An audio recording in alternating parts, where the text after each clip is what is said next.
Се празни градот, поголем дел од штипјани на одмор заминуваат во ек на сезоната. Пред илинденските празници едва и да се најде слободно место во туристичките агенции за да се закаже одмор. Речиси 90% од понудите во туристичките агенции за годишни одмори веќе се зафатени.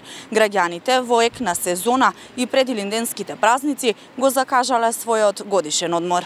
Ексклузивни понуди има за Бугарија, а граѓаните ја бараат и Грција. Од туристичките агенции посочуваат дека понуди има за сечи и џеб, согласно барањата на граѓаните, начинот на сместување, превоз и слично.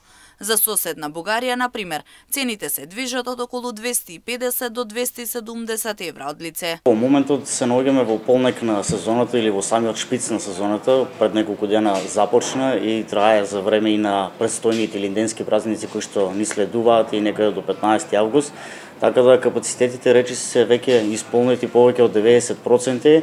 Ние во моментот нудиме ексклузивни програми за Бугарија, Несебар и Сончевре, каде што имаме и најголем интерес во поглед на поборувачката за одмори за оваа година.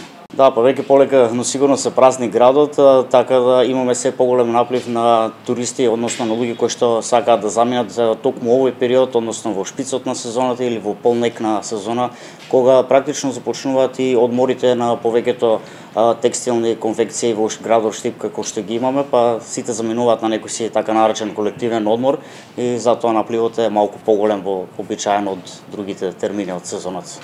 Дел од граѓаните веќе биле на одмор. Мал дел вела дека оваа година нема да заминат на летување, но најголем дел од штипјани одмор закажале од 1 август. Тешка работа. Зошто? Па нема се пари, малку нема штија и затоа.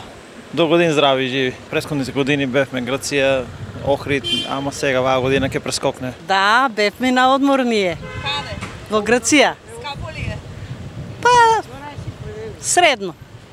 У раните месеци ако отидеш малку е баш у сезоната е скап. Оваа сезона поголем дел од барањата на граѓаните за одмор се надвор од границите на државата.